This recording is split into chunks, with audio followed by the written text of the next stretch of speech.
founder of the Youth Sustainable Development Network. He is an entrepreneur, and he is someone who's really pushing for youth inclusion in clean energy and climate processes in Nigeria. Damilola, I'd like to welcome you to this stage. Thanks.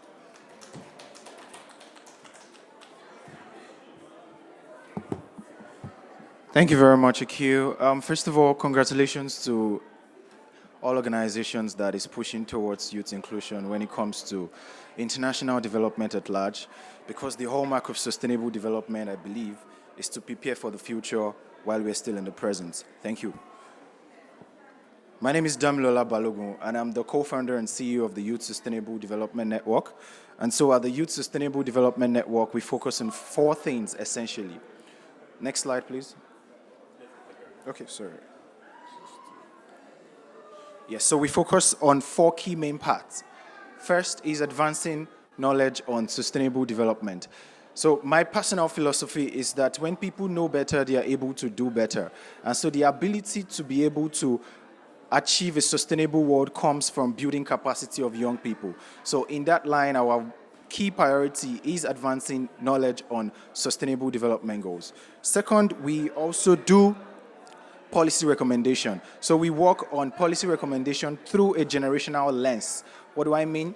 We try as much as possible to engage with key stakeholders. For example, we have engaged with the Netherlands Consulate in Lagos, as well as the Lagos State government itself, on some of the policies that they are working in line of sustainable development, such that what is the impact of these policies on the future generation and even the current generation. So what is the impact of this policy at large in line with sustainable development? Thirdly, we also do, more importantly, project implementation. Because for us, we strongly believe that if we want to achieve a resilient and a sustainable future, young people must have consciousness for action. It is important that as much as we are able to talk, as much as we are able to bring them down to conferences to be able to get exposed and meet the necessary stakeholders, all of this has to transform into action. Because if the world was taking action even before now, we would definitely not be where we are right now. So for the next generation, action is one thing that we are prioritizing as much as possible. We also do ESG consulting. So recently we started the ESG consulting in collaboration with JET ESCP, an European student-based organization that focus on business consulting. So what do? We do white papers, we do research papers for top multinational organizations to be able to see the youth perspective when it comes to sustainable development. And one of the key things that we will be doing today is that we're going to be launching a paper on AU and EU energy transition plan, how to reshape the type of partnership that is currently in existence, such that it's going to be of a value creation and exchange from both continents with young people at the heart of this policy. Moving on to the next slide.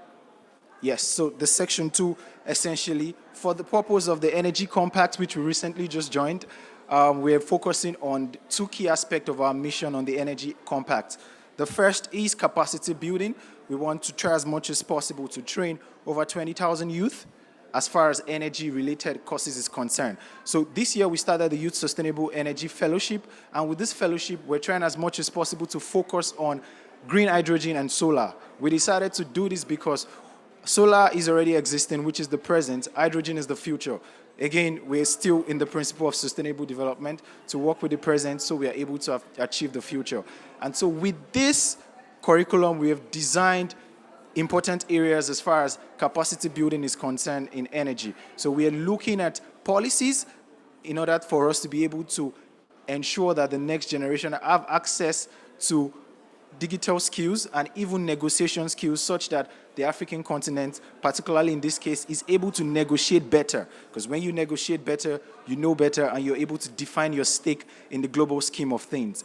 Moving on, we recently secured a $50,000 grant from the Transforming Energy Access through Carbon Trust. And so we would be disbursing this money to a solution in Lagos, Nigeria, solar cooling solution.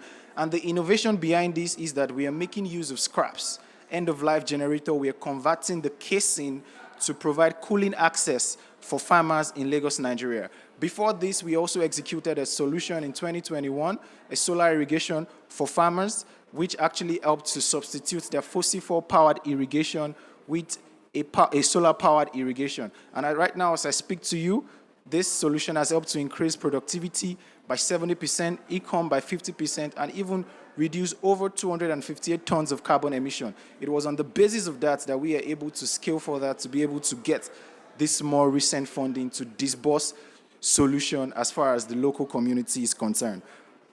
Yes, next. Yes, so the progress so far is that we have been able to reduce emission by over 258 tons of carbon emission, renewable energy, 50% increase, as I said earlier on, and then in the youth impact is that we have been able to impact over 5,000 youth on capacity building through our conferences and also other workshops that we have held in the past. Thank you very much, and then I would just like to leave us with the fact that it's never easy, but again, congratulations to all youth that are doing meaningful work to ensure that young people are included as far as international development is concerned. Thank you very much.